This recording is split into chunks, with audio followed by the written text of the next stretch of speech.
Tape TV நேயர்கள் அனைவருக்கும் மல்லிகார்ஜுனனின் அன்பு வணக்கங்கள். இந்த வீடியோவில் நம்ம என்ன பார்க்க போகிறோம்னா, ஹனுமன் ஜெயந்தி.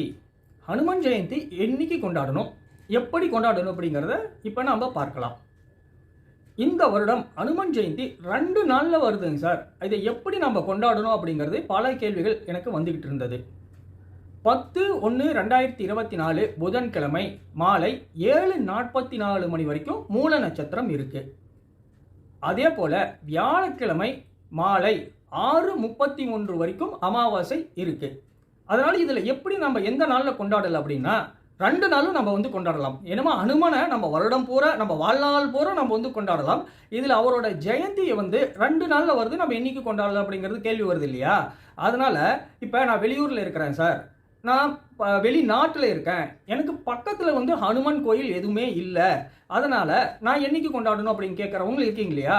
அவங்க புதன்கிழமை வீட்டிலேயே ஹனுமன் படத்தை வச்சு கொண்டாடலாம். அவருக்கு அந்த ஹனுமன் படத்துக்கு சந்தனம், குங்குமம் போன்ற வைகளை வைத்து அதில் நம்ம மாலைகள், முக்கியமாக மலர் மாலைகள் அணிவித்து, வெற்றி இலை மாலை அணிவித்து, அதே போல் துளசி மாலை அணிவித்து, நம்ம வடை மாலை அவருக்கு அணிவித்து நாம் வீட்டிலேயே அனுமனை வணங்கலாம்.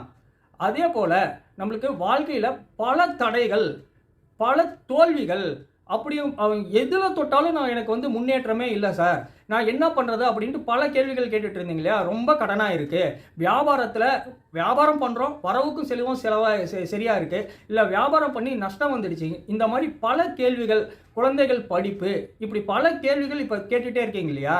அவங்களுக்கு எல்லாமே ஒரே விடை. வியாழக்கிழமை அன்றைக்கு ஹனுமன் ஜெயந்தி அன்னைக்கு நீங்கள் போய் ஹனுமனை வழிபட்டுட்டு வந்தாவே இந்த பிரச்சனைகளில் இருந்து, எல்லா பிரச்சனைகளில் இருந்தும் நம்ம விடுபட்டு விடலாம். அன்னைக்கு என்னத்தை கொண்டு போய் நம்ம ஹனுமனுக்கு கொடுக்கலாம், என்ன மாதிரி பொருட்கள், பழங்கள், பொருட்கள் இவை எல்லாமே கொடுக்கலாம் அப்படின்னு பார்த்தீங்கன்னா, வெற்றிலை மாலை அணிவித்து நம்ம வழிபடுவது, ஹனுமனை வழிபடுவது மிகவும் விசேஷம். அப்படி என்ன சார் அந்த வெற்றிலை மாலையில் அவ்வளோ விசேஷம் அப்படின்னு கேட்டிங்கன்னா, நம்ம ஹனுமன் ராவணேஸ்வரன் சீதா தேவியை கடத்திட்டு போய் நம்ம இதில் ஸ்ரீலங்காவில் வச்சிட்டு இருக்காரு இல்லையா, இலங்கையில் வச்சிட்டு இருக்காரு. அப்போ நம்ம ஹனுமன் அங்கே போகிறாரு. அங்கே போயிட்டு சீதாதேவி அந்த அசோகவனத்தில் சோகமாக அமர்ந்திருக்காங்க. அவருக்கிட்ட சீதாதேவியை பார்த்து ராமன் கொடுத்த கணையாளி இருக்கு இல்லைங்களா, அதை காட்டி ஸ்ரீராமன் உங்களை விரைவில் மீட்டெடுப்பார் அப்படிங்கிற ஒரு வார்த்தையை அவங்களுக்கு கொடுக்குற தைரியமான வார்த்தை இருக்குது இல்லையா? அந்த தைரியமான வார்த்தையை முதலில் சொன்னவர் ஹனுமான். அந்த ஹனுமான் சொன்ன உடனே சீதாதேவி மிகவும் மனம் மகிழ்ந்து பக்கத்தில் இருக்கிற கொடியிலிருந்து ஒரு இலையை பறித்து நம்ம ஹனுமானின் தலையில் வைத்து ஆசீர்வதிக்கிறார். அதுவும் நீ நினைத்த காரியங்கள் எல்லாமே வெற்றி பெறும் அப்படின்னு சொல்லிட்டு ஆசீர்வாதம் பண்றாங்க. அந்த இலை தான் வெற்றி இலை. வெற்றி இலை அப்படின்னு சொல்லிது இப்போ நம்ம அப்படியே பழக்கத்திலேயே வெற்றிலையாக மருவி வந்துட்டது.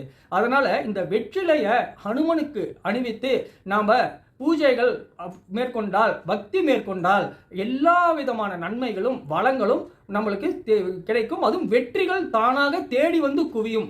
அதனால வெற்றிலை மாலை அன்னைக்கு அணிவிக்கலாம்.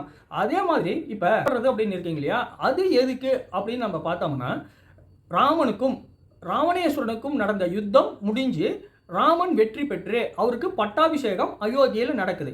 அப்போ இந்த வெற்றிக்கு முழு காரணமான ஹனுமனுக்கு சீதாமா ஏதாவது பண்ணணும் அப்படின்னு சொல்லிட்டு விரும்பி அவருக்கு ஒரு விலை மதிப்பே இல்லாத ஒரு முத்து மாலையை அவருக்கு பரிசையாக கொடுக்குறாரு.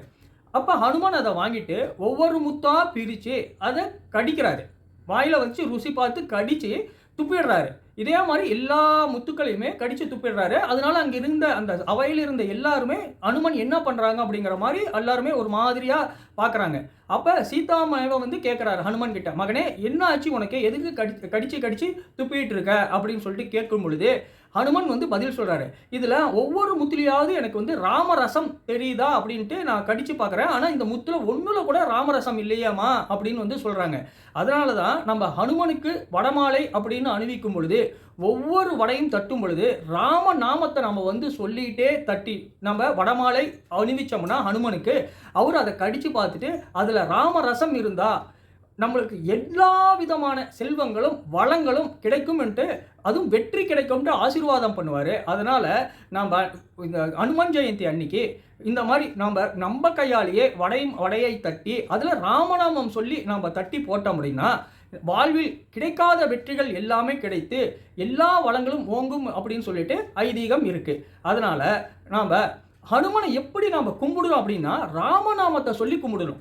ஹனுமன் பார்த்தீங்கன்னா பக்த ஹனுமான காட்சியில் இருப்பார். எதனால இந்த பக்த ஹனுமான் அப்படின்னு சொல்றோம்னா ஹனுமன் சொல்றாரு, யார் எனக்கு முன்னாடி வந்து ராமநாமத்தை சொல்றாங்களோ அவங்களுக்குள்ளேயே ராமன் வந்துடுறாரு. அவங்க உள்ளத்துல ராமன் இருக்கிறதா நம்பி வேண்டி அவர் வந்து கைகூப்பி இப்படி வணங்கிட்டு இருப்பாரு. அதனால நம்ம ராமநாமத்தை எவ்வளவு சொல்லி வணங்குறோமோ அவ்வளவு ஹனுமன் நம்மளை வந்து மிகவும் நெருங்கி நெருங்கி வந்து எல்லா விதமான வளங்களையும் செல்வங்களையும் கொடுப்பார் என்று நீங்க அனுமன் ஜெயந்தி அன்னைக்கு வெற்றிலை மாலையும் வடை மாலையும் வெண்ணையும் வாங்கி கொடுத்து கோவிலில் அது அமாவாசை வர்ற அன்னைக்கு நாம் வந்து கும்பிடும் பொழுது மிகவும் விசேஷமாக எல்லா பிரச்சனைகளையும் தீர்ந்து எல்லா வளங்களையும் கிடைக்க ஹனுமன் ஜெயந்தி வாழ்த்துக்களை கூறி நன்றி கூறி விடைபெறுகிறேன். நன்றி, வணக்கம்.